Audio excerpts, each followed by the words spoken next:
ஆண்டவரும் அருமை இரட்சகருமாகிய இயேசு கிறிஸ்து நாமத்தினால இந்த பரிசுத்த உங்கள் யாவருக்கும் அன்பின் வாழ்த்தை தெரிவித்துக் கொள்கிறேன். எதுவுமே சந்தோஷமாக இருக்கிறீங்க? நல்ல கரங்களை உயர்த்தி அல்லேலூயா, கர்த்தர் நல்லவர். இந்த நாளில் இந்த இக்கட்டான சூழ்நிலையில் கர்த்தர் நம்மை பாதுகாத்து நடத்துகிறாரு. இந்த 6 மாதம் நடத்தினார்ல, இன்னும் இருக்கிற 6 மாதமும் கர்த்தர் நடத்துவார். ஆமே. நம்ம இந்த மாதம் நினைக்காதீங்க, மீதம் இருக்கிற 6 மாதங்களும் கர்த்தர் நம்மை நடத்துவார். ஏன்னா நம்மளை அழைத்த ஒரு உண்மை உள்ளவர். அல்லேலூயா.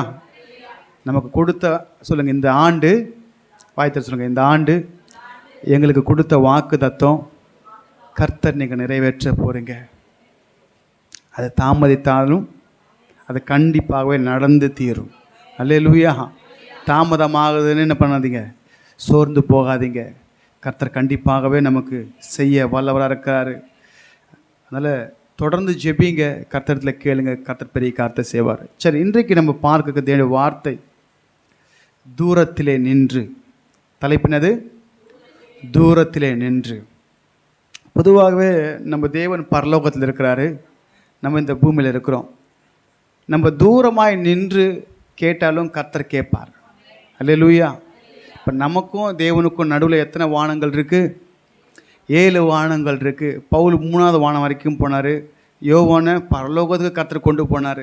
அப்போ இங்கே கூப்பிடுற நமக்கு கர்த்தர் செவி கொடுப்பார். அவர் இறங்குறதுக்கு ஒரு செகண்ட் போதும். என் ஆபத்து காலத்தை என்னை நோக்கி கூப்பிடுனார். ஆக மொத்தத்தில் தேவன் நம்ம கூப்பிடணுன்னா ஜெபிக்கணும். அல்லேலூயா. சரி, தூரத்தில் நின்று. தலைப்பினது யார் தூரத்தில் நின்றது, ஏன் நின்றாங்க, எதற்கு நின்றாங்க, அவங்க யார், அவங்க வாழ்க்கையில் தேவன் செய்தது என்ன. அதில் ஒருத்தர் வந்தார், 9 பேர் வரல. அதான் இன்றைக்கி பார்க்க போகிறோம். திருப்பி கொள்ளுங்க, லூக்கா எழுதின சுவிசேஷம் அதனுடைய 17ஆம் அதிகாரம் 12ஆம் வசனம் எடுத்து ஒருத்தர் வாசிங்களேன். அவர் ஒரு கிராமத்தில் பிரவேசித்த பொழுது குஷ்டரோகம் உள்ள மனுஷர் 10 பேர் அவருக்கு எதிராக வந்து குஷ்டரோகம் உள்ள மனுஷர் அவருக்கு எதிராக வந்து தூரத்திலே நின்று. நல்லா இந்த வசனம் மட்டும் இப்போ சொல்கிறேன். 10 குஷ்டரோகி என்ன பண்ணாங்க, அவர் வராருன்னு கேள்விப்பட்டு அவருக்கு எதிராக வராங்க. இன்றைக்கி பரிசுத்த ஓய்வு நாள். இந்த நாள் பார்த்தீங்கன்னா கர்த்தருடைய நாள். வசனம் சொல்லுது, இது கர்த்தருடைய நாள், இதில் மகிழ்ந்து அப்படிதான் சொல்லப்பட்டிருக்கு. இதில் நம்ம மகிழ்ந்து களி கூறணும். ஏன்னா ஏசப்பா இறங்குனா ஏதோ ஒன்று செய்வார். எத்தனை விசுவாசிக்கிறீங்க? அவரை எதிர்கொண்டு போயிட்டோன்னா, அவரை சந்திக்க வந்துட்டோன்னா கண்டிப்பாகவே உன் வாழ்க்கையில் கர்த்தர் நன்மையை செய்வார். இவங்களுக்கு தெரியும் கண்டிப்பாகவே ஏசப்பா நன்மை செய்வார். ஏன் அப்படின்னா இதுக்கு முன்னாடி எத்தனையோ நன்மைகள் செஞ்சுருக்கார். நம்ம லூக்கா வாசிச்சேன்னா நிறைய அற்புதங்கள் செஞ்சார். ஏசப்பா செய்வார் என்ற ஒரு நம்பிக்கை வந்திருக்காங்க. இதில் ஒருத்தர் சமார் என்று சொல்லப்பட்டிருக்கு. சரி, 10 பேர் வராங்க. 10 பேர் அவருக்கு எதிராக வந்து தூரத்தில் நின்று. ஏன் தெரியுமா அவங்க தூரத்தில் நின்றாங்க? பொதுவாகவே இந்த குஷ்டரோகிகளை குறித்து பைபிள் நிறைய சொல்லப்பட்டிருக்கு. நம்ம இந்தியாவில் யார் வந்து குஷ்டரோகிகளுக்கு ஊழியம் செய்தது? அன்னை தெரேசா. அவங்களாம் பார்த்திங்கன்னா அந்த குஷ்டரோகம் பிடிச்சவங்க காலெலாம் கட்டு அவுத்து பார்த்தோன்னா பூச்சி கொட்டும் உள்ளேருந்து. சரி, லெப்ரசி ஹாஸ்பிட்டல் அவங்க இங்கேயே இருக்குது. அவங்கள வந்து தனியாக ஒதுக்கி தான் வைப்பாங்க. ஏன் அப்படின்னா அவங்க பேசும்போது அந்த எச்சிலிருந்து வருகிற கிருமி என்ன பண்ணுமா, இன்ஃபெக்ஷன் ஆகிடுமா. என்னங்க ஃபஸ்ட் உண்மையாவான்னு கேட்குறேன். உண்மை. நான் உங்களுக்கு ஆதாரத்தை காமிக்கிறேன்.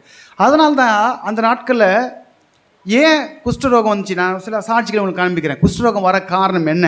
முதல்ல குஷ்டரோகம் யாருக்கு வந்துச்சு? பைபிளில் முதல்ல குஷ்டரோகம் யாருக்கு வந்துச்சு, ஏன் வந்துச்சு, ஏன் அவங்கள தனித்து வாசம் பண்ண வச்சார், இதெல்லாம் யார் சொன்னால் கர்த்தர் தான் சொன்னார். சரி, இப்போ 10 குஷ்டரோகிகள் இயேசு வருகிறார் என்று கேள்விப்பட்டு பாருங்க, அவர் ஒரு கிராமத்திலே பிரவேசித்த போது, அதுக்கு மேலே வசனம் வாசிங்களேன், 11ஆம் வசனம் வாசிங்களேன். பின்பு அவர் எருசலேமுக்கு பிரயாணம் பண்ணுகையில், இப்போ எருசலேமுக்கு வராரு. அவர் சமாரியா கலிலேயா என்னும் நாடுகளின் வழியாக. சமாரியான்னா நமக்கு தெரியும், இஸ்ரேல் ஜனங்கள் கலப்பை வாழ்கிறாங்க. கலிலேயா என்பது அங்கு யார் வாழ்ந்தது? பேதுரு, யோவான், யாக்கோபு, அவங்களாம் இவங்க கலிலேயர் அப்படின்னு சொல்லப்பட்டிருக்கு. அப்போ தேவன் வந்து எருசலேமுக்கு வர இந்த சீன் நம்ம பார்க்கணும். எங்கிருந்து வராரு? அவர் சமாரியா கலிலேயா என்கிற பகுதிக்கு வரார். எருசலேம் போகிறதுக்காக வராரு. வரும்பொழுது இந்த 10 பேர் என்ன பண்ணாங்கன்னா, இயேசு வருகிறார் என்று கேள்விப்பட்டு 10 பேர் வராங்க. நான் என்ன சொல்கிறேன்னா, ஏசப்பா வராருன்னு இந்த இடத்துல ஏசப்பா இருக்கிறாரு. ஏன்னா 2-3 பேர் அவர் நாமத்தை உயர்த்துவது இங்கே இருப்பார். நீங்கள் கண்ணில் பார்க்க முடியாது. கண்ணில்னா ஆவிக்குரிய கண்ணில் தான் பார்க்க முடியும். ஏன்னா அவர் சொன்னவர் உண்மை உள்ளவர். 2-3 பேர் ஏசப்பான்னு சொல்லி கூப்பிட்டா வந்துடுறார். ஆமாம் இல்லைங்களா? அப்போ இங்கே நம்ம நடுவில் கர்த்தர் இருக்கிறாருன்னா இப்போ நல்லா பாருங்கள், இந்த குஷ்டரோகி வந்து கேட்டாங்க. நல்லா ஒன்று புரிஞ்சுக்கோங்க, உங்கள் வாழ்க்கையில் எல்லாம் இருந்தாலும் ஏதோ ஒரு குறைவு இருக்கும் உங்கள் வாழ்க்கையில். அப்போ அதை நம்ம கேட்கணும்னு கர்த்தர் எதிர்பார்ப்பார். ஏசப்பா கிட்ட ஒன்று தெரியுங்களா, நம்ம கேட்கணும். கேளுங்க, தேடுங்க, தட்டுங்க. அப்போ கேட்கும்போது தான் கர்த்தர் கண்டிப்பாக செய்வார். எத்தனை வாட்டி நாங்கள் கேட்குறது?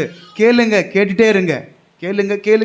கேளுங்கள், தொடர்ந்து கேளுங்க, சோர்ந்து போகாமல் கேளுங்க. லூக்கா 17 சொல்ல பிறகு இடைவிடாமல் ஜெபம் பண்ணுறது ஒரு ஊமை சொல்லிருக்கிறான். இது சொன்னது அவர் தான். அப்போ சோர்ந்து போகாதீங்க. நமக்கு குறித்ததை நமக்கு அது அவர் நிறைவேற்றுவார். அது தாமதம் ஆகாது. சரிங்களா? ஒருவேளை நமக்கு சத்ரு வந்து சோதிப்பதற்காக சில காரியங்கள் நமக்கு தடையாக வைக்கும்போது தடைகளை ஜெயிக்கணும்.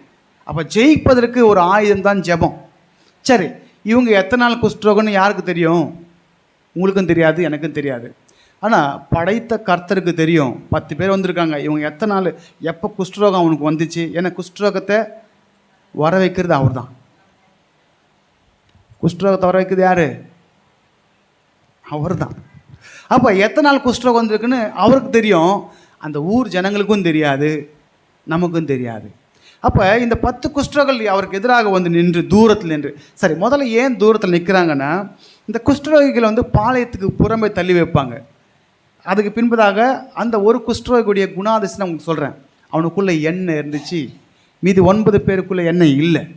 நல்லா பாருங்கள், தேவ பிள்ளைகள் நம்ம சபைக்கு நம்ம வரோம், எல்லாம் தான் வரும்.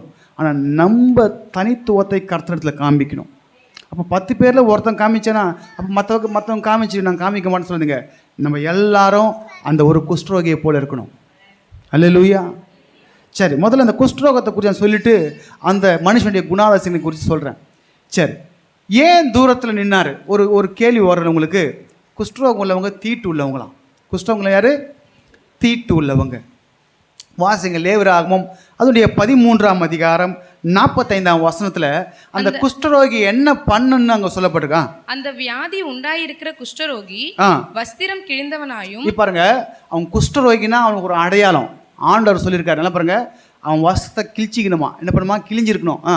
வஸ்திரம் கிழிந்தவனாயும், தன் தலையை மூடாதவனாயும். தலையை மூடக்கூடாது, தலையை விரிச்சு போட்டுருணும். என்ன பண்ணுமா? தலையை அது அந்த இடத்துல ஆண்களே முடியல வைப்பாங்க, இவ்வளோ தூரம் வைப்பாங்க. சரிங்களா? தாடி இருக்கும், முடி இருக்கும். ஏசப்பா இமேஜில் பார்க்குறீங்க எப்படி இருக்கு? சரி, தலையை மூடக்கூடாது. அவன் தன் தாடியை மூடிக்கொண்டு தீட்டு. ஏன் தாடியை மூடிக்கொண்டுனா, தாடியை எப்படி மூடுறது? ஏன்னா தீட்டு கத்தும்போது வாயின்னு வர எச்சில் ஸ்பிளிட் ஆகும் அடுத்தவங்களுக்கு. அதனால வாயை மூடிட்டு தாடியை மூடிக்கொண்டு தீட்டு என்று சத்தமிட வேண்டும். என்ன பண்ணுமா? யாரும் ஜனங்க வந்துட்டாங்கன்னா தீட்டுன்னு கத்திட்டு என்ன பண்ணுமா சொன்னப்போ அவங்க வேலைக்கு போயிடுவாங்க. ஏன்னா இது பரவுற வியாதி. அதனால தான் அவங்கள தண்ணித்து என்ன பண்ணுவாங்க, ஒரு அறையில் வைப்பாங்க. சரிங்களா? அதனால தான் தீட்டு என்பதால் நாங்கள் தீட்டாக இருக்கிறோம், அதனால் அவர்கிட்ட போகக்கூடாதுன்னு சொல்லி தூரத்தில் நின்று என்ன பண்ணாங்களாம்? இவங்க வந்து ஆக்சுவலாக வந்து ஜனங்க பாளையத்துக்கு புறம்பு தான் இருப்பாங்க. குஷ்டரோகம் வந்தால் பாளையத்துக்கு தனியாக புறமாக்கி தான் வைப்பாங்க. அவங்கள ஜனத்துக்குள்ளே வைக்க மாட்டாங்க. ஒருவேளை அவங்க அந்த பக்கம் வந்துட்டாங்க, ஜனங்க போகிறாங்கன்னா தீட்டுன்னு கத்தணும், ட்ரெஸ்லாம் கிழிஞ்சிடணும். ஒரு குஷ்டரோகிக்கு அடையாளது ட்ரெஸ்ஸு கிழிஞ்சி தலை விரிச்சிட்டு வாயை மூடிட்டு இப்படி தாடியை மூடிட்டு தீட்டுன்னு கத்துனா அப்போ அந்த எச்சம் எங்கே இருக்கும்? அவங்க கையில் தான் படும். இதுதான் அந்த குஷ்டரோகிகளுக்கு தேவன் சொன்னது. ஆனால் புதிய ஏற்பாட்டில் ஆண்டவர் தீட்டை எல்லாத்தையும் கழிச்சிட்டார். அல்லேலூயா. இப்போ தூரத்துலேருந்து இந்த 10 பேர் என்ன பண்ணுறாங்க? வணங்கி அவர்கிட்ட கேட்குறாங்க. சரி, முதல்ல பைபிளில் குஷ்டரோகம் யாருக்கு வந்து தெரியுங்களா? குஷ்டரோகம் வர காரணம் என்ன தெரியுமா? இப்போ வசனம் சொல்லு, பாவத்தின் சம்பளம், பாவம் செஞ்சால் மரணம் வரும். அப்போ பாவம் செய்யலாம் ஜீவன் வரும். சொல்லுங்கள், பாவம் செய்யலாம். ஆதாம் ஏவாள் பாவம் செய்தால மரணத்தை பார்த்தாங்க. அவங்க பாவம் செய்யலைன்னா அட என்னங்க அவ்வளோ பெரிய பாவம் பண்ணிட்டாங்க. ஆமாங்க, தெய்வ வார்த்தை மீறுவதே பாவம், நியாயப்பிரமாணத்தை மீறுவதே பாவம், வசனத்தை மீறுவதே பாவம் என்று தான் வேதம் சொல்லுது. என்ன பண்ணிட்டாங்க அவங்க? தேவன் செய்யாதன்னு சொன்னதை செஞ்சிட்டாங்க. அது பாவமா? ஆமாம், கண்டிப்பாகவே தேவன் சொன்னதை செய்யலைன்னா பாவம். சரி, இப்போ முதல்ல குஷ்டரோகம் யாருக்கு வந்துச்சுன்னா, வாசிங்க யாத்ராகமம் 4ஆம் அதிகாரம் அதோடைய 6ஆம் வசனத்துல, மேலும் கர்த்தர் அவனை நோக்கி உன் கையை உன் மடியிலே போடு என்றார். மடியிலே போடு என்றார். அவன் தன் கையை தன் மடியிலே போட்டு அதை வெளியே எடுக்கும்போது இதோ அவன் கை உறைந்த மழையை போல வெண்குஷ்டம் பிடித்திருந்தது. என்ன குஷ்டமா? கை உள்ள வச்சுதான் சொன்னாரு. உள்ள வச்சோன்னே எப்படி குஷ்டம் வந்துச்சு? எப்படி வந்துச்சு? ஏன் தெரியுமா குஷ்டம் வர வச்சார் மூசைக்கு? ஏன் தெரியுமா? அது கொஞ்சம் தேவன் சொன்னப்போ கீழ்படியில தேவனுக்கு எதிர்த்து பேசினார். நான் திக்குவாய், நான் அப்படி, நான் இப்படி அப்படின்னு சொல்லிட்டு. நான் என்ன சொல்கிறேன், தேவனுக்கு சொன்னாரன் எதிர்த்து பேசாத. அவர் சொல்கிறத செஞ்சேன்னா உன் வாழ்க்கையில் நன்மை தேடி வரும். அல்லேலூயா. எங்க பேசுறான்னு கேக்குறீங்களா? அந்த அதிகாரத்துல பேசிட்டு பாரு. 4ஆம் அதிகாரம் 1ஆம் வசனம் வாசிங்க. அப்பொழுது மோசே, அவர்கள் என்னை நம்பார்கள், என் வாக்குக்கு செவி கொடார்கள், கர்த்தர் உனக்கு தரிசனமாகவில்லை என்று சொல்லுவார்கள் என்றான். இதுக்குதான் என்ன பண்ணாரு? குஷ்டரோகத்தை வச்சாரு. நான் வந்திருக்கிறேன்ப்பா, முச்செடியில் இறங்கிருக்கிறேன். போ, நான் ஆபிரகாமின் தேவனும் ஈசாக்கின் தேவனும் யாக்கோபின் கர்த்தர் உன் பிதாக்களின் தேவன், நான் சொல்றேன் நீ போ. அப்படின்னப்ப நான் நம்ப மாட்டாங்க, அப்படி செய்ய மாட்டாங்க, இப்படி பண்ண மாட்டாங்க அப்படின்னா குஷ்டரோகம் வந்துச்சு கையில். என்ன வந்துச்சு? அவரே ஒரு நிமிஷம் பயந்துட்டு பாரு, மடியில் கழிச்சு ஐயோ அப்படின்னு. நான் ஒன்று கேட்குறேன், கோலை கீழே போடனா பாம்பாச்சுல, பாம்பை பார்த்து விலைக்கு ஓடினாரா? விலைக்கு ஓடினாரா இல்லையா? அப்போ பாம்பை பார்த்து விலைக்கு ஓடினவர் குஷ்டரோகம் வந்தவ பயந்துருப்பாரா? பயந்துருக்க மாட்டாரா? கண்டிப்பாக பயந்துருப்பார். ஐயோ என் கை அவ்வளோதானா, மறுபடியும் கை உள்ள விடு. தேவன் அடித்தா குஷ்டரோகம் வருமா? கண்டிப்பாக வரும். அப்போ அவங்களாம் தேவன் அடிச்சதா அப்படின்னா, சில பேர் உணர்வதற்காக தேவன் சில காரியங்களை செய்வார். ஆனால் அப்படியே விட மாட்டார். இன்றைக்கும் அவருடைய வல்லமைகள் குறைந்து போகலை. அன்றைக்கு செய்த அதே அற்புதம் இன்னைக்கு நடக்கும். ஆமாம் இல்லைங்களா? சரி, இப்போ மோசேன்னு நீங்கள் நம்ப மாட்டீங்க, அதுக்காக தான் சொல்லிட்டு உங்களுக்கு டவுட்டாக இருக்கும். என்ன ஆகுமோ 12ஆம் அதிகாரம் 8லிருந்து வாசிங்களேன். மிரியாமுக்கு குஷ்டரோகம் வந்துடும். நான் அவனுடன் மறைபொருளாக அல்ல, முகமுகமாகவும் பிரத்யட்சமாகவும் பேசுகிறேன். அவன் கர்த்தரின் சாயலை காண்கிறான். இப்படி இருக்க நீங்கள் என் தாசனாகிய மோசேக்கு விரோதமாய் பேச உங்களுக்கு பயமில்லாமற் போனதென்ன என்றார். கர்த்தருடைய கோபம் அவர்கள் மேல் மூண்டது. யார் மேல கர்த்தருடைய கோபம்? யார் வந்துச்சு? ஆரோன் மேலும் மிரியாம் மேலும் வந்துருச்சு. அவர் போய்விட்டார். மேகம் கூடாரத்தை விட்டு நீங்கி போயிற்று. மிரியாம் உறைந்த மழையின் வெண்மை போன்ற குஷ்டரோகியானாள். மிரியாம் என்ன ஆயிட்டாங்களா? ஆண்டு கோபம் வந்துச்சு. மிரியாம் ஒரு காட்டினார், அப்படித்தானே? அப்போ அந்த மிரியாமை எடுத்து பாளையத்துக்கு புறம்பே வச்சாங்க. 7 நாள் அந்த மிரியாமால அங்கிருந்து அவங்க பிரயாணம் போகலன்னு பைபிள் சொல்லுது. அப்போ தேவன் அடித்தா என்ன வரும்? சரி, இதை விட இன்னொன்று நான் உங்களுக்கு நல்ல விளக்கமாக காமிக்க 2 நாள் ஆகுமோ அதனுடைய 26ஆம் அதிகாரம் உசியா ராஜா என்ன பண்ணுவார்? 2 நாள் ஆகுமோ 26ஆம் அதிகாரம் அதனுடைய 20ஆம் வசனம் வாசிங்க. பிரதான ஆசாரியன் ஆகிய அசரியாவும் சகல ஆசாரியரும் அவனை பார்க்கும்போது இதோ அவன் தன் நெற்றியிலே குஷ்டரோகம் பிடித்தவன் என்று கண்டு அவனை தீவிரமாய் அங்கே இருந்து வெளிப்பட பண்ணினார்கள். கர்த்தர் தன்னை அடித்ததினால் அவன் தானும் வெளியே போக தீவிரப்பட்டான். கர்த்தர் என்ன பண்ணுறான்? குஷ்டரோகம் வந்தா என்னதான் அடையாளம்? கர்த்தர் அடிக்கிறதான். அப்படித்தானே இருக்காங்க. ஏன்னா இவர் தூபம் காமிச்சிருவார் எடுத்து. தேவன் வந்து சில வேலைகள் சில நியமிச்சிருப்பார். இப்போ நம்ம கூட சபையில் பார்த்தீங்கன்னா இதுக்கு இவங்க அப்படி வைக்கிறோம்ல. ஆனால் ஆள் வராதப்போ மாற்றி கூட செய்யலாம், தவறு இல்லை. தேவ நம்ம செய்கிறதெல்லாம் ஆமாம் இல்லைங்களா? அவங்க ஊருக்கு போகும்போது கடை நீங்கள் என்ன பண்ண வந்து செய்யணும். நாங்கள் சொல்லக்கூடாது. நீங்கள் தான் ஊருக்கு போனவங்க அவங்க வந்து உங்களுக்கு சொல்லிடணும். நீங்கள் என்ன பண்ணணும்? நான் சொல்லி நீங்கள் செய்யக்கூடாது. ஏன்னா நீங்கள் செய்கிறது எனக்கல்ல, அது தேவனுக்கு செய்கிறது. என் வீட்டில் வந்து என்ன ஒருவேளை எங்களுக்கு வந்து செஞ்சு கொடுத்தாலும் உங்களுக்கு புண்ணியந்தான். சொல்கிறேன் ஒரு வார்த்தைக்கு. அந்த நாட்கள்லாம் பார்த்தீங்கன்னா உத்தம விதவைகள் என்ன பண்ணாங்களாம், பரிசுத்தனுடைய பாதங்களை கழுவுனாங்கன்னு சொல்லப்பட்டிருக்கு. சரி, ஆக மொத்தத்தில் தேவனுடைய வேலையை அவங்கவுங்கள நியமித்து செய்யணும். இங்கே இவர் மாறி செஞ்சிடறாரு. தூபம் காட்ட துணிஞ்சு போகும்போது கர்த்தர் அவனை அடித்ததுனால அவன் நெற்றியில், சரி 19ஆம் வசனம் வாசிங்க அப்படியே. அதுல அப்பொழுது உசியா கோபம் கொண்டான். தூப கலசத்தை தன் கையிலே பிடித்து ஆசாரியரோடே கோபமாய் பேசுகிற போது ஆசாரியருக்கு முன்பாக கர்த்தருடைய ஆலயத்திலே தூபபீடத்தின் முன் நிற்க அவனுடைய நெற்றியிலே குஷ்டரோகம் தோன்றிற்று. பிரதான ஆசாரியனாகிய ஆசாரியாவும். சரி, இப்போ 20ஆம் வசனம் வந்துட்டீங்களா? 21 வாசிங்க. ராஜாவாகிய உசியா தன் மரண நாள் மட்டும் குஷ்டரோகியாயிருந்து கர்த்தருடைய ஆலயத்துக்கு புறம்பாக்கப்பட்டபடினால் ஒரு தனித்த வீட்டிலே குஷ்டரோகியாய் வாசம் பண்ணினான். அவன் குமாரனாகிய யோதாம் ராஜாவின் அரண்மனை விசாரிப்புக்காரனாய் இருந்து தேசத்தின் ஜனங்களை நியாயம் விசாரித்தார். இப்ப ஆயுஷ் நாட்கள் முழுதுமா இப்படிதான் இருந்தார். அவர் பண்ண வேலை என்ன தெரியுங்களா? அங்கே 19 சொன்னேன், சரிங்களா? இப்போ மிரியாம் அப்படி இல்லை, 7 நாள் குஷ்டரோகியாக இருந்தாங்க, மறுபடியும் சுகமாக்கிட்டாரு. எவன் மேல் கிருபையாக இருக்கா அவன் மேலே கிருபையாக இருப்பேன். வியாதியை வர வைக்கிறதும் சுகமாக்குறதும் அவர் தான். ஆமாம் இல்லைங்களா? அப்படி நான் உன் பரிகாரி அப்படி சொல்லியிருக்காரு. ஆனால் ஒன்று, இந்த மிரியாமுக்காக யார் ஜெபம் பண்ணது? மோசே. ஆரோனுக்காகவும் மிரியாமுக்காகவும் ஜெபம் பண்ணார். அப்போ தேவன் மோசேக்காக என்ன பண்ணிட்டாரு? இந்த மிரியாமை சுகமாக்கிட்டார். ஆனால் இந்த ஊசியாக்காக ஜெபம் பண்ணல. கேட்டிருப்பாங்க, ஆனால் இவர் அந்த ஆசாரை எதிர்த்து நின்றாருன்னு சொல்லப்பட்டிருக்கு. சரி, ஏன் அப்படின்னா, ஏன் ஆண்டு கோவனா? நான் தானே நியமித்தேன், நான் தானே அவனை அபிஷேகம் பண்ணேன், நான் தானே ஆசனை தெரிந்து கொண்டேன், நீ அவனை குற்றம் சுமத்தினா அப்புறம் நான் தப்பான்னு அப்படி கேட்பார் அவர். புரியுதா இல்லைங்களா? நம்ம இந்த ஆசாரனை குற்றம் சொல்லணும்னா யாரது குற்றம் சொல்கிற மாதிரி? தெரிந்தெடுத்த தேவனை குற்றப்படுத்துவது. அழைத்த ஆண்டவர் அவங்களும் என்ன பண்ணுவார்? அது செய்வார். அதனால் அவங்களுக்கு நியமிக்கப்பட்டிருக்கிற வேலையை நம்ம செய்யும்போது அதற்குண்டான பலன் கர்த்தர் கண்டிப்பாக கொடுப்பார். இப்போ அடிக்க காரணம் என்னென்னா, இவருக்கு இட்ட கட்டளையை மீறி உன்னை ராஜ்யபாரம் தானே பண்ண சொன்னேன், உன்னை ஜனங்கள் தானே ஆள சொன்னேன், உன்னை இந்த வேலைக்கு நான் வைக்கலை, அது அவங்க வேலை, அவங்க பார்த்துக்குவாங்க. ஆமாங்களா? சவுல் கூட பண்ணார்ல, புறக்கணிக்கப்பட்டார். அப்படி இந்த மனுஷன் என்ன பாரு, ஆண்டவர் அடித்தாரான். ஆக மொத்தத்தில் ஆண்டவர் அடித்தா என்னருமா?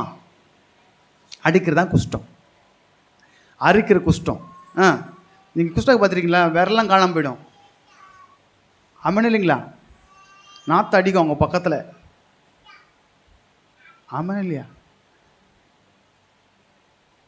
ஆனால் தேவன் அதை கூட பார்க்கல, தெரியுங்களா? தேவன் நல்லவர். சரி, இங்கே தூரத்தில் நின்று நான் என்ன சொல்கிறேன்னா, வியாதி வந்துடுச்சிங்க, கஷ்டம் வந்துடுச்சு, பிரச்சனை வந்துடுச்சு, போராட்டம் வந்துடுச்சு. ஆனால் அது நம்ம மீண்டு வரணும்ல. அப்போ என்ன பண்ணணும்? தேவனை நோக்கி கூப்பிடணும். இவங்க தூரத்தில் நின்று அவதான் முடிஞ்சு போச்சு அப்படின்னு நினைக்கல. ஒரு ட்ரை, ஆண்ட இடத்துல ஒரு ட்ரை பண்ணாங்க. இதே நீங்கள் அதே லூக்கா 18ஆம் அதிகாரம் 13ஆம் வசனத்துல ஆயக்காரன் தூரத்திலே நின்று தன் கண்களையும் வானத்துக்கு ஏறெடுக்க துணியாமல் தன் மார்பிலே அடித்துக்கொண்டு, தேவனே பாவியாகி என் மேல். இப்ப இவன் சொல்ற ஆயக்காரனா பாவியான். நான் என்ன சொல்றேன்னா, நம்ம பாவியாக தான் இருந்தோம் ஒரு நாளில். இந்த பாவியை தான் கர்த்தர் தெரிந்து கொண்டார். ஏன் தெரியுமா? பரிசுத்தமாக்குவதற்கு. அழுக்கு துணி தான் எடுத்து துவைக்க முடியும். நல்லா இருக்கிற துணியை எடுத்து துவைச்சா பைத்தியன்னு சொல்லுவாங்க. அதனால் அழுக்கு துணி தான் கர்த்தர் எடுத்து துவைப்பார். 99 நீதிமான்களை குறித்து அவர் கவலைப்படல. ஒரு பாவிக்காக தான் கர்த்தர் இறங்கி வந்தார். பாவிகளை ரட்சிக்கவே மனுஷகுமாரன் பூமிக்கு வந்தார். அப்போ நம்ம பாவியாக இருந்தோம் ஒரு நாள். இன்றைக்கி கர்த்தர் நம்மளை அழைச்சிருக்கார். நம்ம அறிந்தும் அறியாமலும் தெரிந்தும் தெரியாமலும் எதையாகலும் செய்தால். ஆனால் ஒன்று, ஜபத்தை மட்டும் விடக்கூடாது. நம்மளாம் ஒன்று திங்க் பண்ணிட்டு அவ்வளோதான் முடிஞ்சுதான் நினைக்கூடாது. ஜபத்தில் உறுதியாக இருங்க. இவங்க விசுவாசம் பாருங்கள். 10 பேர் என்ன பண்ணாங்க? வந்து இயேசுவை ஏன்னா இதுக்கு முன்னே பாருங்கள், தீட்டுன்றதை கர்த்தர் பார்க்கலை. அந்த ஜனங்களுக்கு சொன்ன கட்டளைன்னா தலையை விரித்து போட்டு துணியை கிழிச்சு போட்டு வாயில் கையை வச்சு தீட்டுன்னு கத்தணும். சரிங்களா? கத்தணுமா இல்லைங்களா? ஆனால் ஏசப்பா வந்து அவனை தொட்டா தீட்டு, அவன் பக்கத்தில் வந்தால் தீட்டு, அப்படி தான் இருந்துச்சு. ஆனால் ஏசப்பா தொட்டு சுகமாக்கினான். ஆமென் இல்லைங்களா? அதே லூக்கா 5ஆம் அதிகாரம் அதனுடைய 12-13 வசனங்களை வாசிக்கும் போது லூக்கா பின்பு அவர் இருக்கையில் ஆ, குஷ்டரோகம் நிறைந்த ஒரு மனுஷன் இயேசுவை கண்டு முகங்குப்புற விழுந்து, ஆண்டவரே, உமக்கு சித்தமானால் என்னை சுத்தமாக்க உம்மாலே ஆகும் என்று என்னை சுத்தமாக்க உம்மாலே ஆகும் என்று அவரை வேண்டிக் கொண்டான். எப்படி எப்படி இவரு கேட்ட கேள்வி எப்படி? என்ன சொல்லிருக்காரு? மறுபடியும் வாசிங்க வசனத்தை. ஆண்டவரே, உமக்கு சித்தமானால் என்னை சுத்தமாக்க உம்மாலே ஆகும் என்று, உமக்கு சித்தமானால் என்னை சுத்தமாக்க உம்மாலே ஆகும் அப்படின்னு கேட்டுக்காரு. இவர் கேட்குற ஜபம் தான் முக்கியம். ஆக்சுவலி என்னதுங்களா, கேட்கறதுல இது ப்ரேயர் ரெக்வஸ்ட். என்னது? நம்ம வசனத்தை வாசிக்கும் போது கேட்ட நினச்சிடுங்க. நம்ம தான் கேட்குறோம், முட்டி போட்டு என்ன பண்ணுவோம்? இன்றைக்கி என்ன பண்ண போகிறோம்? லாஸ்ட் ஜபத்தில் எல்லாம் அந்நிய பாஷை பேச போகிறோம்.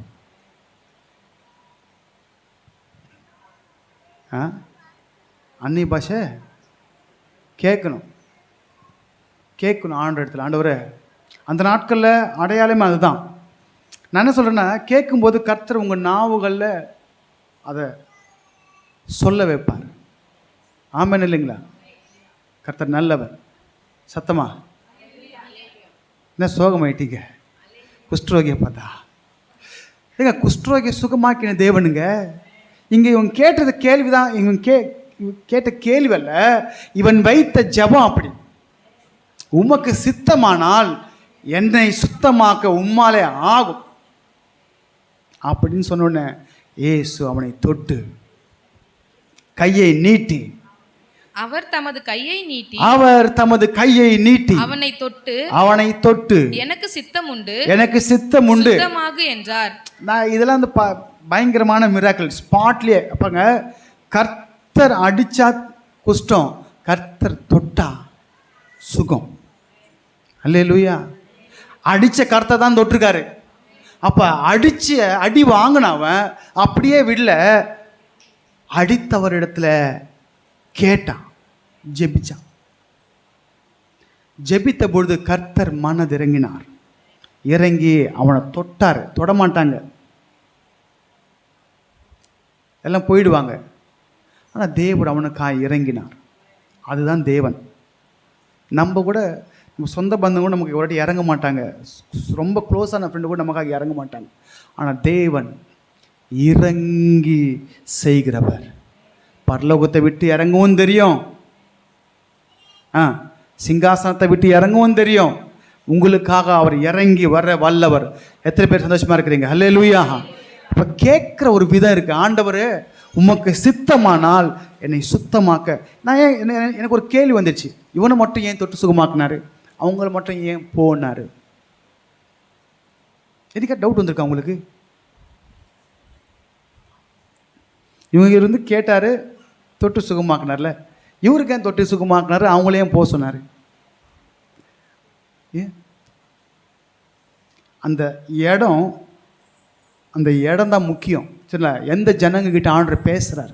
நான் சொன்னேன் போன வாட்டி, புறஜாதிகளுக்கு உடனே, ஆனால் தேவனுடைய பிள்ளைகளுக்கு அதை கீழ்ப்படிந்து விசுவாசித்து அவர் சொன்னபடி செஞ்சால் மட்டும்தான் விடுதலை.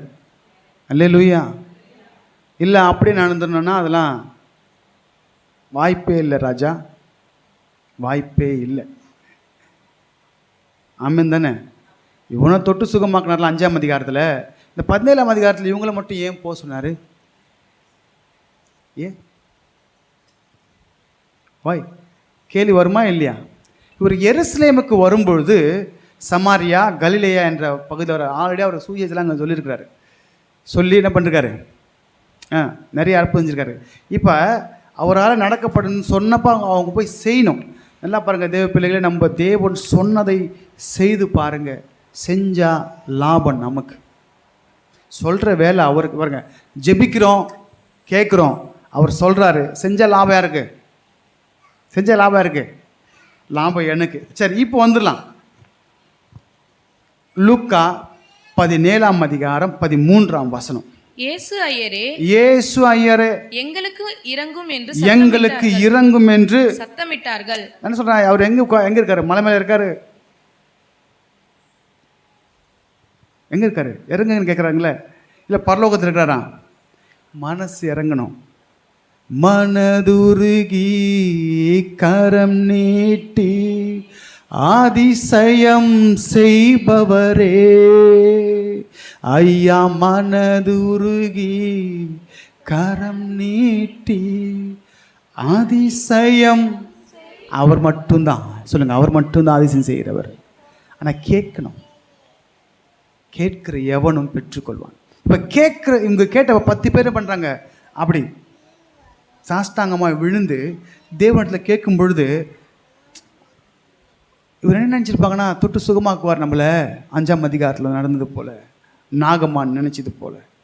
நாகம்மான் நினச்சார்ல, உன் வீட்டுக்கு வந்திருக்கிற எலிசா, நான் நூற்றுக்கு அதிபதியா சீரியா படைத்தலைவன்.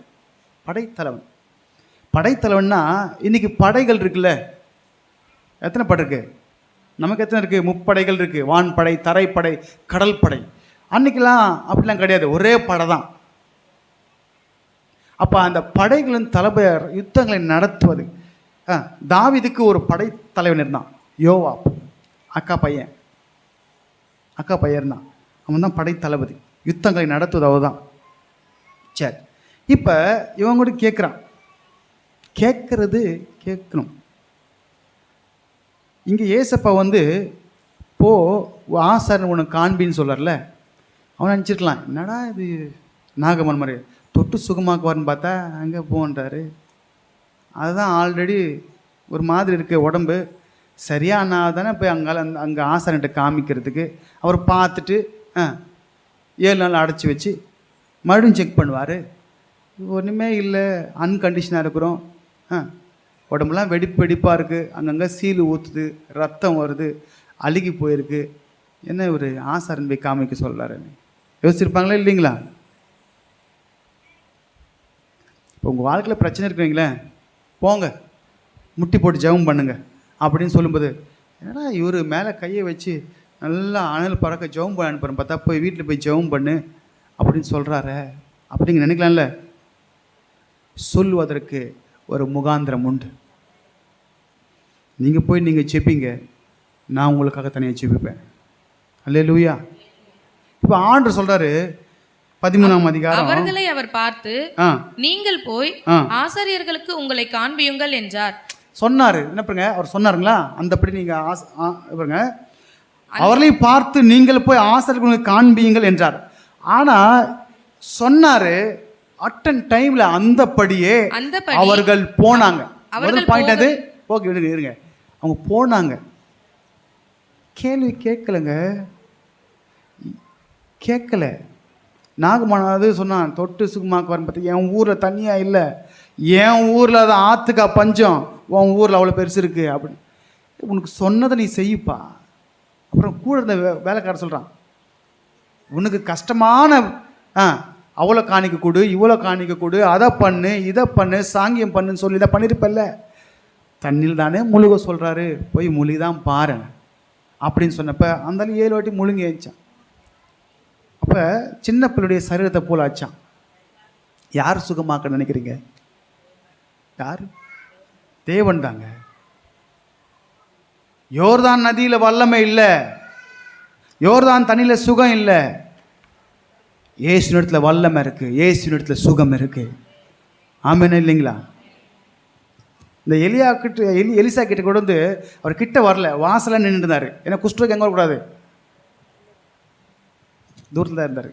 அப்போ இந்த 10 பேரை போ அப்படின்னு சொன்னேன்.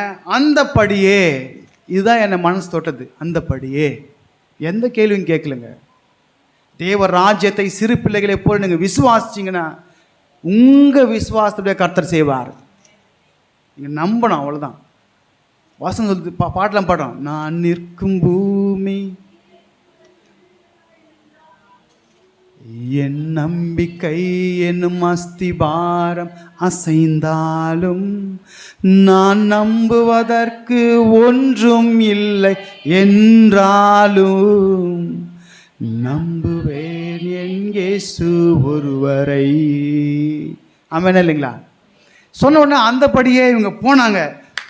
போகையில் எப்படியா எப்படி இன்னும் ஆசாரியர்களுக்கு போல இவங்க ஆந்திவே சொன்னார். இவங்க இருக்கிற இடம் ஒருத்தன் சமாரியா வந்தவன் சரிங்களா. அப்போ சமாரியா இருக்கிறவன் மற்றவங்க எருசலேம் இருக்கிறவங்களே மொத்தத்தில் அவங்களுக்கு தான் தெரியும் ஆசாரியன் யாருன்னா. அன்றைக்கி யார் ஆசாரியன் இருக்கிறாங்களோ அவங்க செய்யணும். இது நான் சொன்னேன்னா இழுத்துட்டு போயிடும் சரிங்களா. லேவி ராகவம் 13:2 நீங்கள் வீட்டில் வாசிச்சுக்கோங்க.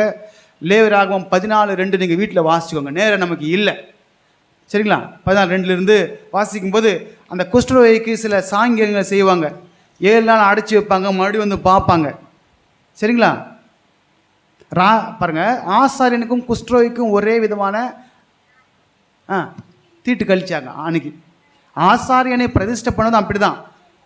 ஒரு குருவியை கட் பண்ணி அது ரத்தத்தை எடுத்து அவன் வலது காதில், வலது பெருவிரில், கால் பெருவிரில் பூசுவாங்க. இதே தான் ஆசாரியனுக்கு பண்ணாங்க. எதுக்கு தெரியுமா? தீட்டு கழிப்பதற்கு.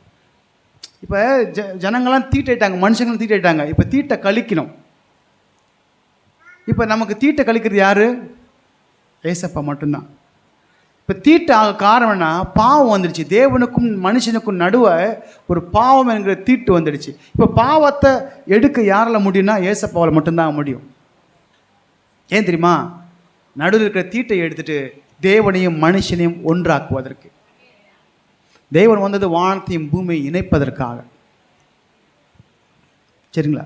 இப்போ போன்னு சொன்னா அந்த மாதிரி போகும்போது இப்போ வாசிங்க 17ஆம் அதிகாரம் 15ஆம் வசனம். அவர்களில் ஒருவன் தான் ஆரோக்கியமானதை கண்டு திரும்பி வந்து உரத்த சத்தத்தோடே தேவனை மகிமைப்படுத்தி. இப்போ ஒரு பிரேயர் ஸ்டைல் எப்படி ஆயிடுச்சு?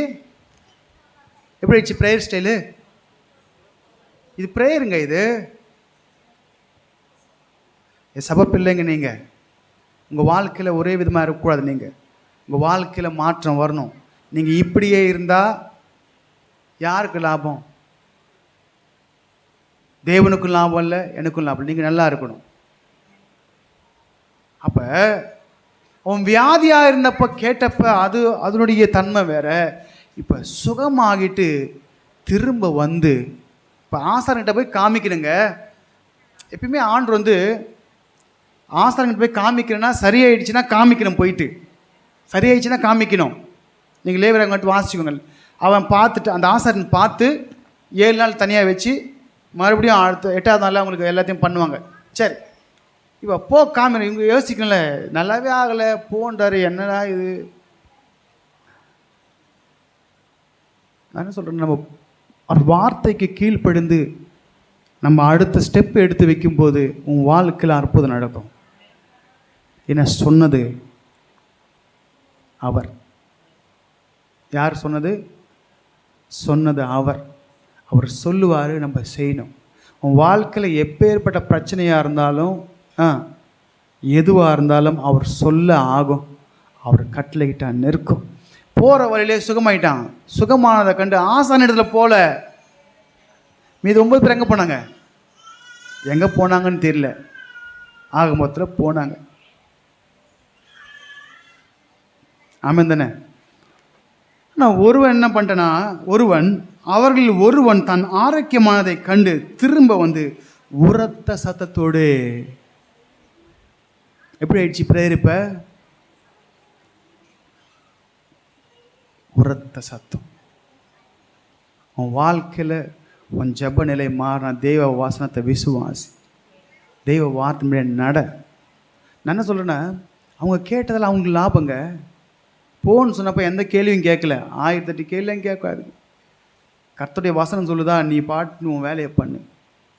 சொல்லுவது கர்த்தர், செய்கிறது நீங்கள், இறங்குவது கர்த்தர், நன்மை அடைவது நீங்கள். அல்லேலூயா, ஆமேன் தானே? எத்தனை பேர் ஆமேன்னு சொல்கிறீங்க? அப்போ நான் போனால் எனக்கு நல்லது சொல்லுங்கள். நான் போனால் எனக்கு நல்லது. ஆமேன் தானே? ஒரு வாட்டி 2 படம் சோர்ந்து போகாதீங்க. எங்கள் வாழ்க்கையெல்லாம் பார்த்தீங்கன்னா சில காரியங்கள் ஜெபம் பண்ணு கிடைச்சிடும், சிலது கிடைக்காம இருக்கும். அப்போ கிடைக்கலன்ற நான் சோர்ந்துலாம் போகல. ஒன்றே ஒன்று, ஆண்டு வெட்கப்படுத்த மாட்டார், வெட்கப்படுத்தவே மாட்டார். ஒரு சின்ன எக்ஸாம் சொல்கிறேன். பையனுடைய அந்த காலேஜுக்காக நான் 6 மாதம் ஜெபம் பண்ணோம். 6 மாதம் முட்டி தான் முடக்கணும். நாங்கள் ஒன்றும் பெருசாக அவருக்கு ஒன்றும் பண்ணல, சரிங்களா? முட்டி தாங்க முடக்கணும், முட்டியை முடக்கணும்.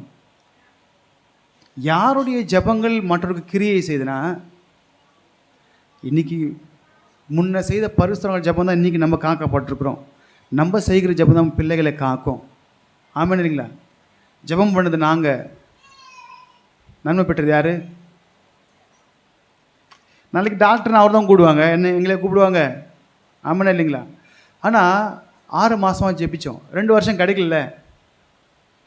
ஜெபம் ஸ்டைல் மாறிடுச்சு. ஆண்டவரே இறங்குங்க, இறங்குங்க, செய்யுங்க, செய்யுங்க, செய்யுங்க, செய்யுங்க, செய்யுங்க, செய்யுங்க. இந்த ஒரு வருஷத்தில் அவ்வளோதான். அடுத்த வருஷம் வாய்ப்பே இல்லை ராஜா. அவர் 2வது வருஷம் சொல்லிட்டார் முடியாதுன்னு சொல்லிட்டு. சரி அப்பாக்காக படி, கிடைக்கலன்றப்பாரு. நான் சொன்னேன் அப்பயே, நீ கேட்டியா அப்படின்றப்பாரு. ஆனால் வெட்கப்படுத்த விடல. அல்லேலூயா. ஜெபத்தின் மேன்மை என்னன்னு எனக்கு தெரியும், பிள்ளைங்களுக்கு தெரியுதோ இல்லையோ. ஆனால் ஜெபத்தின் மூலியமாய் கிடைத்த நன்மையை பெற்றுக்கொண்ட எனக்கு தெரியும், எங்கள் அப்பா என்னை வெட்கப்படுத்த விட மாட்டார். ஆமாம் இல்லைங்களா? 6 மாதம் நான் முட்டி மடக்குனதால அப்பா இறங்கினார்னா, ஆமாம் இல்லைங்களா? 6 மாதமா? 6 மாதத்தில் யாக்கோப்புக்கு 7 வருஷம் 7 நாள் போல போச்சான். ஆமாம் இல்லைங்களா? அதெல்லாம் பார்க்காதீங்க, கர்த்தர் உங்கள் கூட இருக்கிறாரு. இன்றைக்கி நடக்கலையா, கண்டிப்பாக செய்வார். சோர்ந்து போகாதீங்க, முட்டி போடுங்க, கர்த்தரை கேளுங்க. இந்த குஷ்டரோகிக்கு அடுத்து என்ன நடக்கும்னு தெரியாது, ஆண்டு என்ன வார்த்தை சொல்லுவாருன்னு தெரியாது. போ அப்படின்னாரு. என்னடா இவர் கூட இன்றைக்கி இப்படி சொல்கிறாரு அப்படின்னு யோசிக்காதீங்க. இன்றைக்கு கர்த்தர் உங்களோடு பேசுகிறார். உங்கள் வாழ்க்கையில் கர்த்தர் அற்புதம் செய்ய போகிறார். ஒரு பிள்ளை சோர்ந்து போயிருப்பீங்க நீங்கள், என்னடா நடக்கலை, தாமதமாகி கொண்டிருக்கு, இத்தனை வருஷமாச்சு. கவலைப்படாதீங்க, கர்த்தர் கண்டிப்பாக உங்கள் வாழ்க்கையில் செய்ய அவர் வல்லவராக இருக்கிறார். ஆமென், ஆமென் இல்லைங்களா? ஆபிரகாம் பாருங்க, உன்னை பெரிய சாந்தி ஆக்குனார். எதுவுமே இல்லைங்க, அவர் நம்புறதுக்கு எதுவுமே இல்லை. ஆனால் விசுவாசிச்சார். ஆதாமியை படைச்சி பழகி பெருகி 2 பேர் தான், ஆனால் விசுவாசிச்சாங்க. விசுவாசம்தாங்க வாழ்க்கை. ஏன் நம்ம யாரை நம்புகிறோம்? உலக மனுஷன் நம்பினா நீங்கள் ஏமாந்து போவீங்க. ஆனால் தேவனை நம்பினவன் ஒரு நாள் ஏமாந்து போனதா சரித்திரமே இல்லை. எழுதி வச்சுக்கோங்க. நீங்கள் தேவன் சொன்ன வார்த்தையை நம்பி போனான், சுகமானான், திரும்பி வந்தான். இந்த மனுஷங்கிட்ட இருக்கிற குணாதிசயம் டக்குன்னு பார்த்து முடிச்சிடலாம். திரும்ப வந்து உரத்த சத்தோட தேவனை மகிமைப்படுத்தினான். மற்ற 9 பேரும் தேவன் பொதுவாகவே நம்ம இடத்துல நன்றியை எதிர்பார்ப்பார். நம்ம ஜெபிக்க வேண்டியது கண்டிப்பாக நம்ம வாழ்க்கையில் இருக்குது. இவங்ககிட்ட இருந்தது 1, ஜெபம் பண்ணான். 2வது, தேவ வார்த்தைக்கு தன்னை ஒப்பு கொடுத்து கீழ்ப்படிந்தான். ஆமென் இல்லைங்களா? அதனால் நன்மை பெற்றுக்கொண்டார். திரும்ப வந்தார். திரும்ப வந்து அவருடைய பாதத்தின் அருகே முகங்குப்புற விழுந்து, 16 வசனம் வாசிங்க. அவருடைய பாதத்தருகே முகங்குப்புற விழுந்து அவருக்கு ஸ்தோத்திரம் செலுத்தினார். என்ன சொன்னாரா? ஸ்தோத்திரம் வருதா வாயில? ரொம்ப கஷ்டங்க. பாட்டெல்லாம் பாடுறோம், நன்மை செய்தவர்க்கே நாங்கள் நன்றியை செலுத்துவோமே. ஆமாங்களா? எங்க இந்த வாரம் காத்திருக்காருங்க, நம்மள 3 சாப்பாடை கொடுத்துருக்காரு, உசுரை காப்பாற்றிருக்கிறாரு, போக்கியம் வாரத்தையும் காப்பாற்றிருக்காரு. உன்னை காப்பதற்காக தம்முடைய தூதருக்கு கட்டளையிட்டு இருக்கிறாரு. உன் பாதம் கல்லில் இடராதபடிக்கு அவர்களை வந்து அவங்க கரத்தில் ஏந்திட்டு போகிறாங்களாம். அப்படி தானே இருக்கு. உன்னை காக்கிறவர், உன்னை உருவாக்குகிறவர்.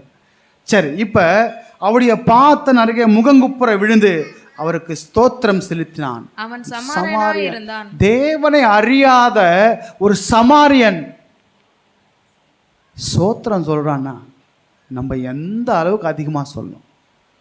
ஆமென் இல்லைங்களா? உனக்கு கர்த்தர் செய்ய ரெடியாக இருப்பார். முன்னதாக நன்றி சொல். ஒரு வேலை வச்சு கொடுத்துட்டா தேங்க்ஸ் சார், சம்பளமாக அடுத்த மாதம் தான் வரும். ஆமாம் தானே? நீங்கள் தப்பாக, நான் எக்ஸாம்பிளுக்காக சொல்கிறேங்க. வேலை வச்சு கொடுத்தா ரொம்ப நன்றிங்க சார், தேங்க்யூ சார். அந்த மாதம் முழுதான் நீ உழைச்சாதாங்க அடுத்த மாதம் சம்பளம். உனக்கு வேலை கொடுத்து பலத்தை கொடுக்குறாருல. ஆமாம் தானே? இல்லையா? கர்த்தர் நல்லவருங்க. சரி, இப்போ இந்த நபர் என்னன்னா திரும்பி வந்து அவர் பாதத்தில் அருகே முகங்குப்புற விழுந்து அவருக்கு ஸ்தோத்திரம் செலுத்தி அவன் சமாரியான் தான். இப்ப 14ஆம் வசனம் வாசிங்க. அப்பொழுது இயேசு சுத்தமானவர்கள் 10 பேர் அல்லவா கேட்கிறாரு. ஏய் 10 பேர் தானே வந்த, கேட்குறப்ப ஒன்றா வந்த, 10 பேர் எல்லாம் ஆயிட்டான்ல, இந்த 9 பேர் எங்க கேட்பாரு இல்லைங்களா? கேட்க மாட்டேன்னு நினைக்கிறீங்களா? அதான் கேட்குறாரு. இவனை நல்லது பண்ணல, நன்றி எங்க? நன்றி சொன்னியா? எத்தனை நல்லது பண்ணியிருக்கிறேன் உங்ககிட்ட நான். ஆமாம் தானே? பிறந்த நாள் முதல் இந்த நாள் வரை எத்தனையோ நன்மை செய்தீரே. ஆமாம் தானே? தேவன் எதிர்பார்ப்பாருன்னா ஏதோ எதிர்பார்க்குறாரு. அப்போ 10 பேர் தானே சொன்னேன், 10 பேர் தானே போனீங்க, மறுபேச்சு மறுக்கா பேசாமல் போனீங்க, மறுக்கா பேசாமல் சொன்ன வார்த்தைக்கு கீழ்ப்படிந்து போனீங்க. சிங்கிளா வந்திருக்கிற 9 பேர் எங்க கேட்கறா இல்லைங்களா? கேட்பார். நம்ம ஆள் பயங்கரமான ஆள், கேட்கறலாம் அவர்லாம் பயங்கரமான ஆள். சரி, அடுத்த வசனம் சிங்க. தேவனை மகிமைப்படுத்துகிறதற்கு, தேவனை மகிமைப்படுத்துவதற்கு இந்த அந்நியனே ஒழிய மற்ற ஒருவனும் திரும்பி வர காணோமே என்று சொல்லி. அப்ப 9 பேர் யாரு? இவர் அந்நியனு. நீங்க அந்நியன்னா வேற மாதிரி போயிட்டு போறீங்க.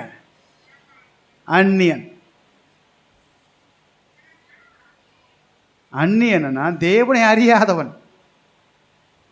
ஏசப்பாவை சொன்னாங்க, இவன் சமாரியன், பிசாசு பிடித்தவன் அப்படின்னு சொன்னாங்க. லூக்கா யோவான் 8 உன்னை சமாரியன் என்றும் பிசாசு பிடித்தவன் என்றும் சொல்வது தவறே இல்லை அப்படின்னாங்க. சரிங்களா? சொன்னாங்களா? ஏசப்பாவை சொன்னாங்களா? யோவான் 8 இருக்கு, நீங்கள் வாசிக்கணும். இப்போ அந்நியன் தான் வந்திருக்கிறான், மீதி 9 பேர் எங்கடா, எங்க மறந்து போயிட்டீங்களா அப்படின்னு கேட்குறாரு. ஆமாம் தானே? இந்த மனுஷனுக்குள்ள இருந்த சுபம் ஆயிருந்துங்களா? 4 குணநசியம். ஒன்று ஜெபம் பண்ண தெரிந்தவன் தான். 2வது தேவ வார்த்தைக்கு கீழ்ப்படிந்தான். 3வது தேவ வார்த்தையை விசுவாசித்தான். 4வது தேவன் செய்த உபகாரங்களுக்கு நன்றி செலுத்த வந்தான். இன்னைக்கு அந்த மனுஷங்கிட்ட கற்றுக்கொள்றது இதுதான். நம்ம தேவன் எதிர்பார்த்தார். எங்க 9 பேர் தேவனை மகிமைப்படுத்த? 18ஆம் வசனம் வாசிங்க.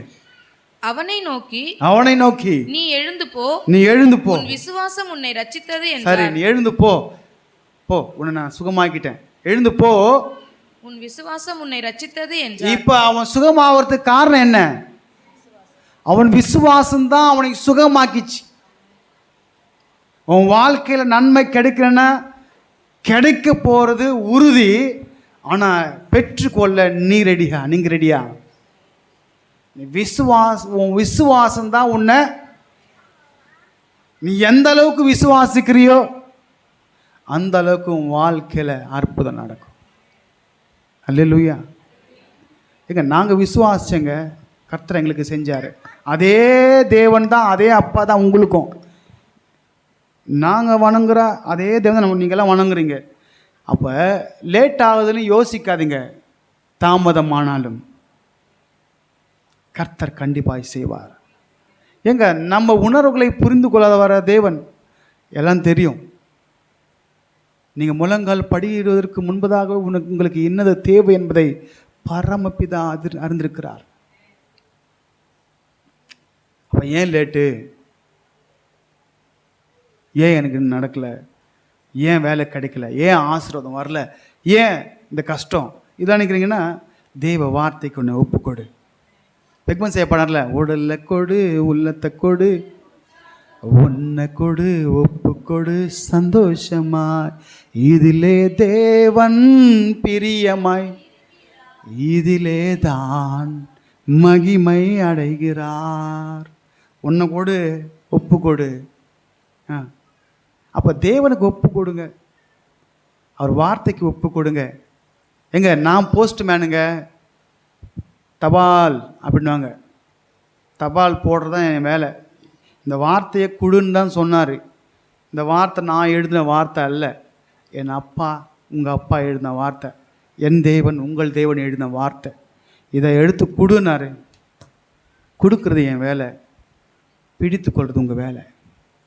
இந்த ஜீவ வசனத்தை பிடித்து கொண்டு சுடர்களாய் பிரகாசிங்க. இந்த வார்த்தை பிடித்து இன்னைக்கு நீங்கள் ஒரு தீர்மானத்தை எடுங்க. ஆண்டவரே, அந்த குஷ்டரோகி ஜெபம் பண்ணான். ஒருவேளை என் வாழ்க்கையில் நான் ஜெபத்தில் குறைவாக இருக்கிறேன்னா, ரொம்ப நாள் வியாதி, ரொம்ப நாள் பிரச்சனை, ரொம்ப நாள் போராட்டம், ஜெபத்தில் நான் சோர்வாக இருக்கிறேன்னா, இல்லை ஆண்டவரே, அவன் உம்மிடத்தில் வந்து ஜெபித்தான், அப்படி நான் ஜெபிக்க போகிறேன். சொல்லுங்கள், நான் ஜெபிக்க போகிறேன் ஆண்டவரே. ரெண்டாவது, உங்கள் வார்த்தைக்கு நான் கீழ்ப்படிவேன் ஆண்டவரே. உங்கள் யார் வார்த்தைக்கு?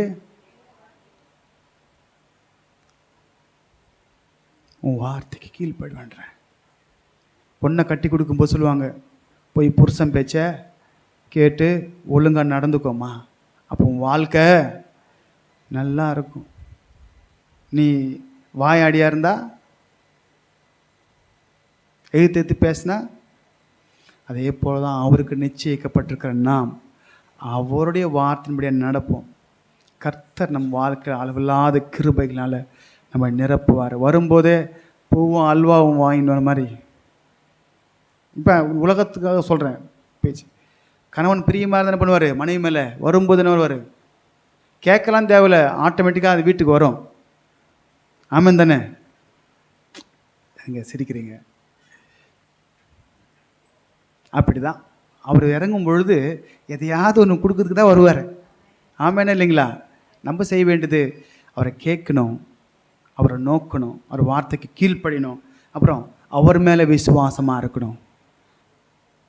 விசுவாசம் தாங்க முக்கியம்.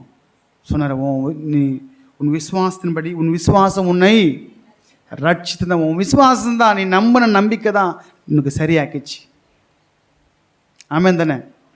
கடைசியா, அப்பா நன்றி ஆண்டவரே, நன்றி சொல்ல பழகுங்க. சோத்திரம் சொல்லு, வாய் வலி வராது. சோத்திரம் சொல்லு, உன் உடம்பு வராது. சோத்திரம் சொல்லு. கால் நான்லாம் பாருங்க, ஆராதனைக்கு எழுந்து நின்னா இல்லை, இப்போ நான் நிற்கிறது யாருடைய பலன்? உங்களை மாதிரி நானும் மனுஷன் தானே. 2 கை 2 கால், 32 பல்லு, 2 கண், ஒரு மூக்கு, ஒரு நாக்கு, அப்புறம் 15 விரல், இல்லை 20 விரல், கால் கை சேர்த்து சொல்கிறேன். ஆமாம் தானே? உங்களை மாதிரி தான் இருக்கேன் நான். ஆமாம் தானே? என்ன எவ்வளோ நீங்கள் தேவனத்தில் அன்பு கூறுறீங்களோ அவ்வளவாய் நீங்கள் நன்மை பெற்றுக்கொள்ளலாம். வசனம் சொல்ல, தெய்வத்தில் அன்பு கூறுவர்களுக்கு சகலமும் நன்மைக்கு எதுவாய் நடக்கிறது என்று அறிந்திருக்கிறோம். அல்லேலூயா. கேளுங்க, இன்னைக்கு அந்த ஒரு அந்நியனை போல, அந்த சமாரியனை போல நான் இருக்கணும் ஆண்டவரே. உம்மிடத்தில் நன்மையை பெற்றுக்கொண்ட நாங்கள் உமக்கு நன்றி செலுத்த வந்திருக்கிறோம் ஆண்டவரே. இந்த 6 நாட்கள் கர்த்தர் நீங்க என்னை காத்தீங்க. என் போக்கையும் வரத்தையும், என் வேலை செய்கிற ஸ்தலத்தில் அதிகாரி கரங்களை தயவை காண்பிச்சிங்க, எல்லாம் செஞ்சீங்க. உமக்கு நன்றி ஆண்டவரே. இது நன்றி சொல்லுகிற நாள். இதில் நன்றி சொல்லுங்க. ஏன்னா அடுத்த நாளைக்கு மறுபடியும் நீங்கள் வேலைக்கு போகணும், மறுபடியும் மனுஷ தயவு கிடைக்கணும். கிடைக்க வைக்க தேவதா கிருபை செய்வார். பலன் வேணுங்க, பலன் வேணும், பணம் வேணும், சாப்பிட்றதுக்கு பொருள் வேணும், எல்லாத்தையும் விலக செய்கிறவர் அவர் தான். வானமும் பூமியும் கர்த்தருடையது, உலகமும் அதன் குடிகளும் கர்த்தருடையது. ஆமாம் தானே? அப்போ அவரை தான் பார்க்கணும். பாருங்க, கேளுங்க, கீழ்ப்படிங்க, அப்புறம் விசுவாசிங்க, நன்றி செலுத்துங்க. கர்த்தர் உங்களை ஆசீர்வதிப்பாராக. ஆமென். அல்லேலூயா.